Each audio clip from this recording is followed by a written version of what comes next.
نحمده ونصلي ونسلم على رسوله الكريم بسم اللہ الرحمن الرحیم۔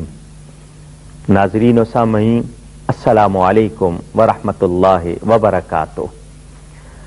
میرے سرکار کے قدم پہنچے اس پروگرام میں آج ایک مبارک پتھر کے حوالے سے آپ سے گفتگو کروں گا جسے دنیا حجر اسود کے نام سے یاد کرتی ہے۔ کون سا مسلمان ہوگا جس کے دل میں یہ تمنا نہیں ہوگی کہ وہ اس پتھر کو چومے؟ یہ پتھر کیا ہے؟ پہلے مختصر سا اس کا تعارف۔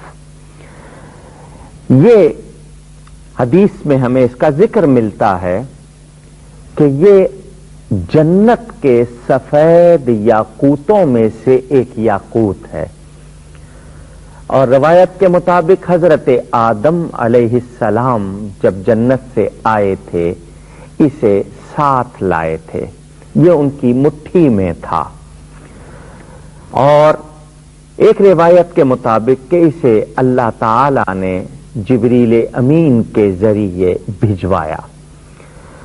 حضور اکرم صلی اللہ علیہ وسلم کا ارشاد اور احادیث کثرت سے موجود ہیں کہ یہ لوگوں کے گناہ دیکھ کر سیاہ پڑ گیا، یعنی یہ سفید پتھر تھا، چمکتا ہوا پتھر تھا، جب دنیا میں آیا تو یہ سفید تھا، لیکن اس کو مشرکین نے، کافروں نے چھو لیا۔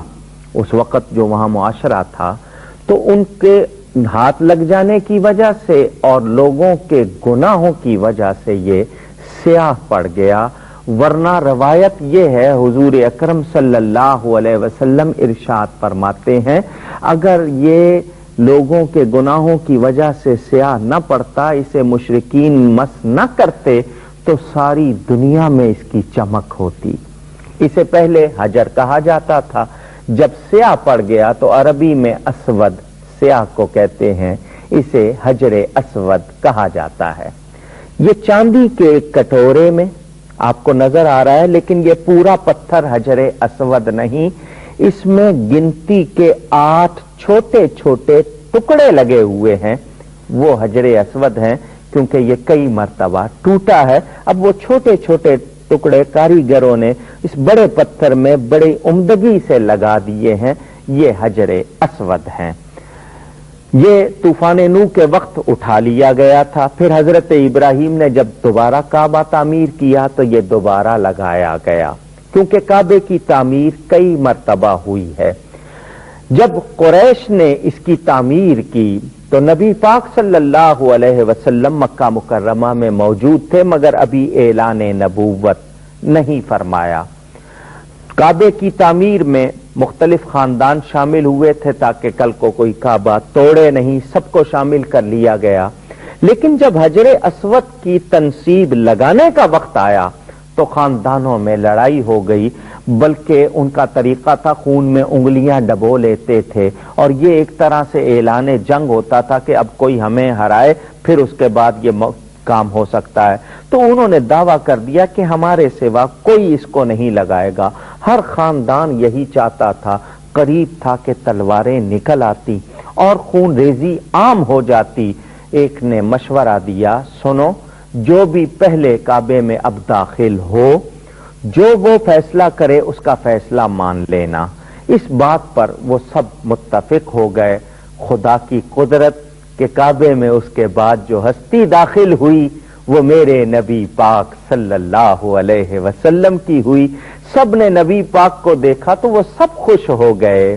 نبی پاک قدم رنجا فرماتے ہیں، ان سے مقدمہ سنتے ہیں اور اس کا حل نکالا کہ آپ نے حجر اسود کو ایک چادر میں رکھ دیا اور سب سرداروں سے فرمایا کہ تمام خاندانوں کے سردار سب مل کر اس چادر کو اٹھاؤ، یعنی نبی پاک صلی اللہ علیہ وسلم کی بصیرت دیکھیے، اس طرح سب کو شامل کر لیا، اور جب یہ کعبے کی دیوار کے قریب آیا تو نبی پاک صلی اللہ علیہ وسلم نے اپنے مبارک ہاتھوں سے اس کو کعبے کی دیوار میں لگا دیا۔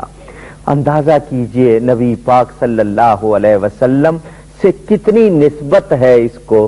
ایک تو حضور صلی اللہ علیہ وسلم کے ہاتھوں سے لگا، کتنی مرتبہ نبی پاک نے اس کو بوسہ دیا، چنانچہ سیدنا فاروق اعظم رضی اللہ تعالی عنہ اسے چومتے ہیں اور چوم کر کہتے ہیں میں تجھے کبھی نہ چومتا اگر تجھے نبی پاک صلی اللہ علیہ وسلم نے نہ چوما ہوتا، تو کوئی نفع دے سکتا ہے نہ نقصان۔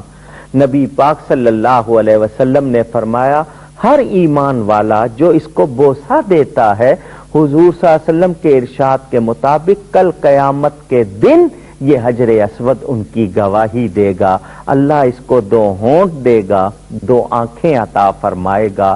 تو حضور صلی اللہ علیہ وسلم کے مبارک قدموں کی برکت دیکھیے، کعبے میں آئے، خون ریزی کا سلسلہ ختم ہوا، حجر اسود کی تنصیب ہوئی۔ یہ حجر اسود یہ وہ مقام ہے کہ جب طواف کرنے والا عمرے کا ہو یا نفلی طواف یا حج پہ جائے، طواف کی ابتدا اسی حجر اسود سے ہوتی ہے اور اسی پر آ کر ختم ہوتی ہے۔ یہ حجر اسود وہ ہے کہ یہ اس کے بارے میں یہ بات جان لیجئے، یہ جنت کا پتھر ہے، اسے آگ نہیں لگ سکتی، یہ پانی میں ڈوبتا نہیں۔ اور میں ایک اہم بات اپنے ناظرین کو ضرور بتاؤں گا، یہ حدیث شریف میں ہے کہ جو کوئی چاہتا ہے کہ دنیا میں اللہ تعالی سے مصافحہ کرے، ہاتھ ملائے، تو یہ اللہ کے ہاتھ کے قائم مقام کیا گیا، جو اس کو چومتا ہے گویا اللہ سے مصافحہ کرتا ہے۔ کتنی سعادت کی بات، ہم شکر کرتے ہیں اللہ تعالی کا کہ اس نے ہمیں رسول کریم صلی اللہ علیہ وسلم کا امتی بنایا، جن کے قدموں کی بدولت ہمیں کیسی کیسی زیارت گاہیں اور سعادتیں حاصل ہیں۔ اللہ مجھے اور آپ کو توفیق دے کہ ہم حجر اسود کو دیکھیں، بوسہ دیں، اور یہ وہ مقام ہے یہاں جو دعا کی جاتی ہے ضرور قبول ہوتی ہے۔ اللہ ہم سب کو یہ توفیق عطا فرمائے۔ والسلام علیکم ورحمۃ اللہ وبرکاتہ۔